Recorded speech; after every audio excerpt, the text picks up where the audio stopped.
Hi guys, welcome to the channel. So today I'm going to quickly show you what we've been up to recently installing the biggest EV project that we've yet done here at the GXC.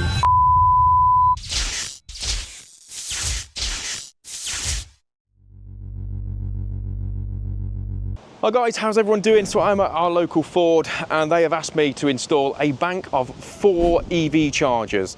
So that is exactly what we've been doing, but you may notice in the background there is one massive fence, and that also stretches down that way that we've also done. And part of the job, they said, hey Mike, can you get some EV chargers put on this service bay? Yes, I can. So this is the biggest project that I've done yet to date for when it comes to EVs, and I'm going to show you exactly how I've gone about it. And for you guys who do this on a larger scale, let me know in the comments below whether you'd have done it the same way or slightly differently. But either way, let's get into the video. So first things first, we asked what they wanted. Do they want to have a 22 kilowatt chargers, or are they happy with 7 kilowatts? And to be honest, after backwards and forwards, they said, do you know what, we just need 7 kilowatts. It's just for when customers come in, we can just quickly plug their car in and we can just crack on. Okay, fantastic. What am I fixing them to? So, as you may see, there is a little bit more of a ropey old fence. And we've decided that that is where they wanted them to go. I say we. So I'm going to show you how I'm going to go about installing them to the fence that is existing and go through the charger that we've chose. So yeah, strap yourself in. So part of this job, it was just making sure that we could reuse these fence posts. So the client said, look, I just want to have them on these girders. So we've got the 4 girders down there, and yes, you may have noticed that some of these are a little bit kinked. So what I've gone with is we've used a bit of mini strut on the back here to make up a bracketry system that clamps essentially to the EV charger. So we've gone with the Sync Energy. The reason why I've gone for these, they are a straightforward plug and play because they don't want any apps connected to this whatsoever, because it's going to become an absolute nightmare. Need authorization and all the rest of it to just, you know, charge customers' cars. It's not going to happen. We've also used the Ultra EV cable, and then we've run it all the way down with a bit of tray. Now you may see it's a little bit wiggly wavy, but that is because of the fence. It is what it is. We fixed it then with some uni-strut, and then we've galvanised sprayed every single exposed part of the strut, because we want to make sure that we try and keep this going for as long as absolutely possible, and it will far outlast that fence. So we've got 4 kilowatt chargers, and you may have realised that we have got a bit of a gap to get over. Now the gap we've got to get over is obviously this here. Now we were going through the options of, do we dig a channel and get into this like plant room here? Now we looked at that and decided against it because of the drainage and all the rest of it, and there is a fresh new car park that's been done. So we've gone up some uni-strut all the way across and then brought it into that building. Now putting the chargers on in this location, so there's 1 here, 2, 3, 4, it gives us these parking spaces all the way along that every single parking bay can get hold of a charger. So whether this car's parked here and it's not an EV, which it is right now, means that in this bay somebody can come in and still charge their vehicle, which works out lovely jubbly. But because we have got limited space with the board, so there is a board the other side of this room. So inside here there is the rapid fit center, and there's got 2 DBs already inside the rapid fit. One does basically the back of the rapid fit, and then one does the front side. Now the front side is an absolute mess, and there is genuinely a caliper box covering live parts in there, which we are going to address and sort out. So I know I'll try and remember to put a photo up for you. So that will be addressed. But the main supply to this DB, which is just the other side of here, is fed all the way back from into another, like the transit centre. Now that is only fed by a 63, 80 amp incoming supply to here. So obviously I'm limited.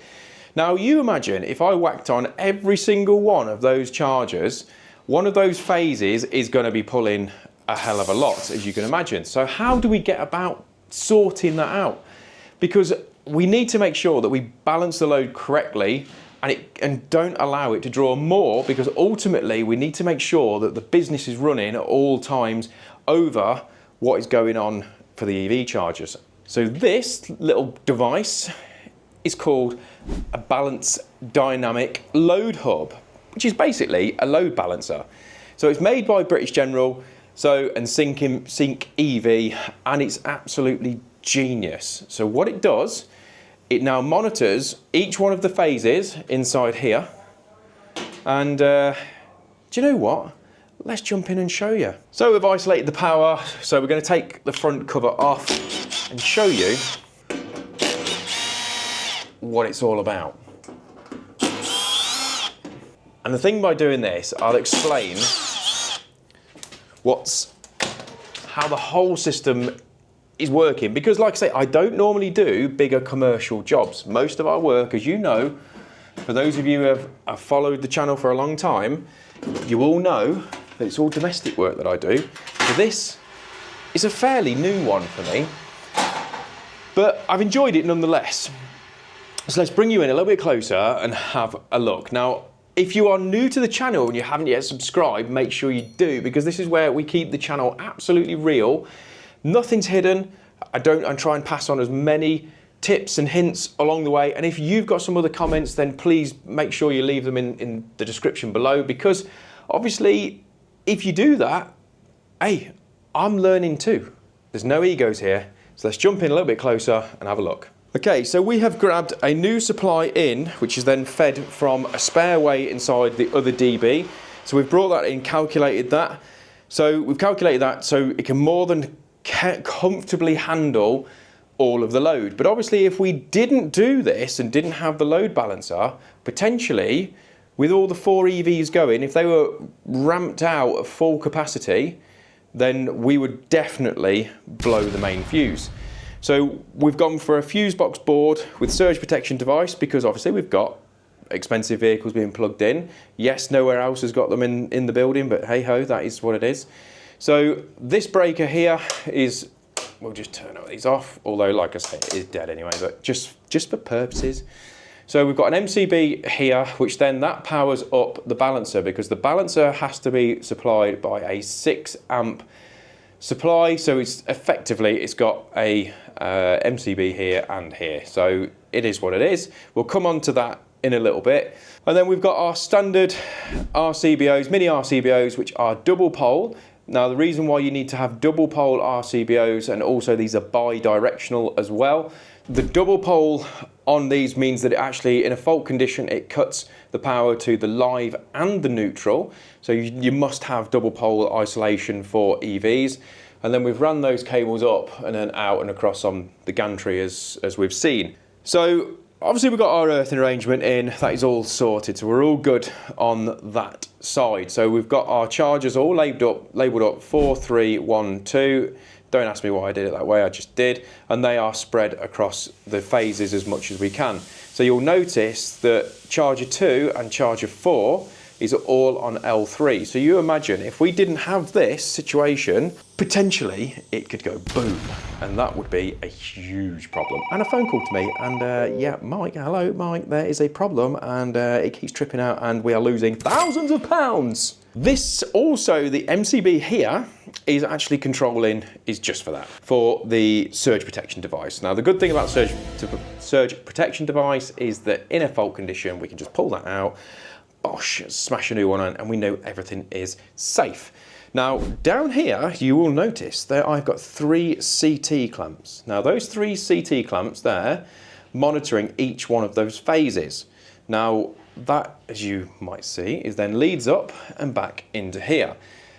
So a brief overview of this. So what we've got, push that down, looks so much better. It's all got about the finesse.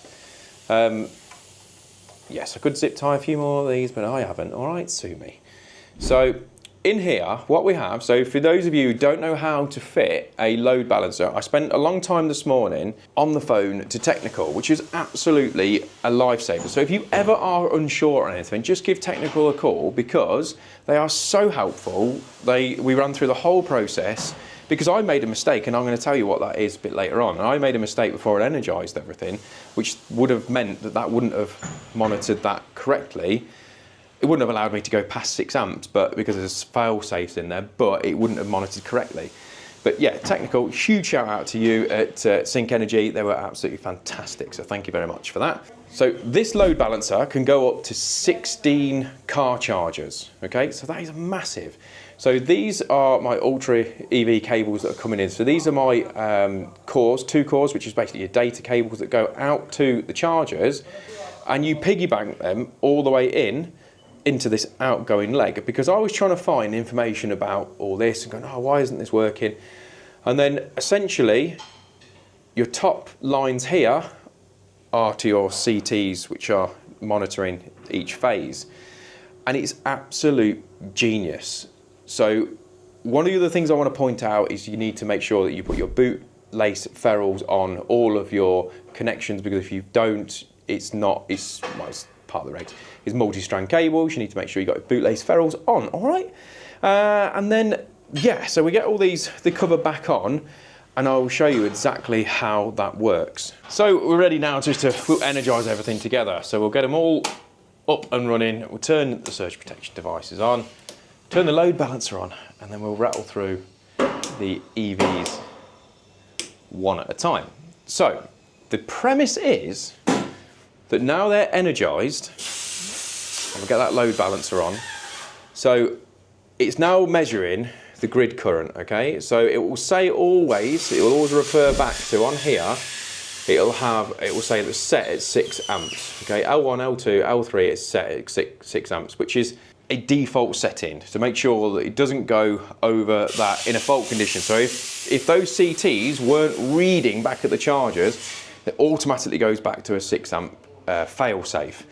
Now, the really, really cool thing about this is that because I've got a really good relationship with Ford, I've been and nicked one of their cars, and what you'll do is you'll download the app for this and then set it all up. Same with all the chargers.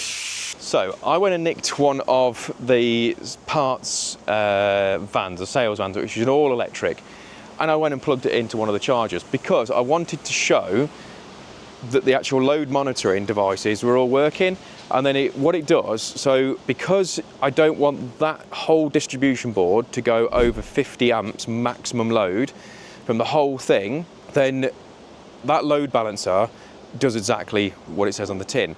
So if I plug my transit in down that end, which I did, it will then bring that up to, on the L3 I think it is, bring it up to 32 amps, which is fine.